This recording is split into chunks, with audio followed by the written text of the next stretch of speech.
Greetings Earthlings, I'm back with a review of another XLR condenser microphone. So today we're looking at this guy, the AKG P220, and if you do want to pick up this microphone kit, it will set you back around $150. Like always, I'll throw some links down below. And for this review, we're connected to the 2i2 2nd gen with the input gain set at 12 o'clock. Not going to do any post-processing, but I will likely boost it in post, so check the doobly-doo to see what I diddly did. Now, I know it's probably a really bad idea to throw this, but let's go ahead and talk about what comes in the box. First up, everything does come in this really nice carrying box, which I just threw across my room. It comes with the microphone. It comes with a shock mount, which does have a 5/8 to 3/8 inch adapter. And you also get a bag of extra elastic bands for the shock mount. Now, as far as the build quality, this thing feels better than a $150 microphone. It just feels all around really sturdy, and it's maybe one of the heaviest microphones I've held, weighing in at over 1 pound. And it has a very sturdy all-metal body as well as a sturdy metal grill that has no give to it when you squeeze it. On the front of the microphone, you will have a high-pass filter which rolls off around 300 Hz at 12 decibels an octave, and it has a negative 20 decibel pad for when you're recording loud sound sources. As you go around the microphone, there's really nothing else, but on the bottom, you will find the XLR port. Then as far as the specs, this thing has a cardioid polar pattern, a frequency response of 20 Hz to 20 kHz, a sensitivity of around negative 34 decibels, a max SPL of 135 or 155 decibels, an equivalent noise of 16 dBA, an output impedance of 200 ohms, and a power requirement of plus 48 volts plus or minus 4 volts. Now I'm spinning around the P220 to show you what the off-axis coloration and rejection is. We'll continue around to 180 degrees to show you how it sounds from the rear. We'll continue going around back to the second 90 degrees, and we will go ahead and end at 0 degrees in the front. Now I'm typing on a keyboard with Cherry MX Blues to show you how much of my voice versus how much of the keyboard it picks up.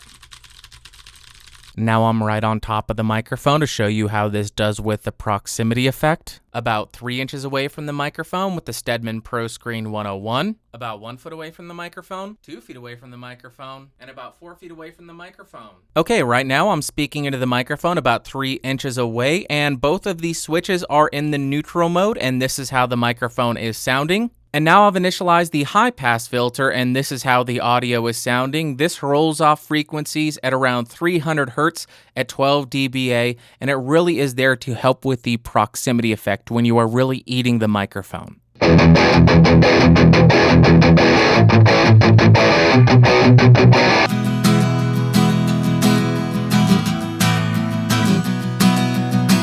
It may be hot outside, but it's hoodie weather all year in my home.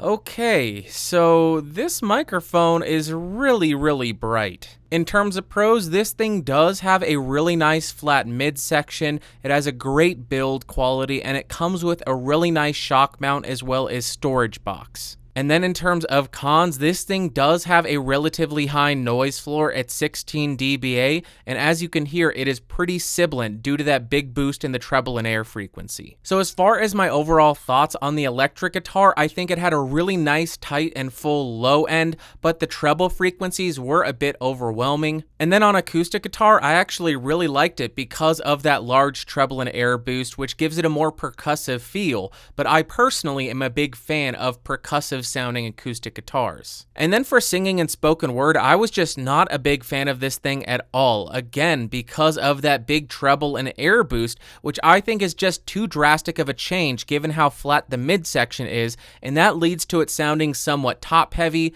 a little bit brittle, and it adds a little bit of a breathy quality to vocal recordings. Like, it makes you sound more breathy than you actually are. So would I recommend the microphone? I personally don't think I can because, like I said, I didn't like it on the electric guitar, on spoken word, or on singing.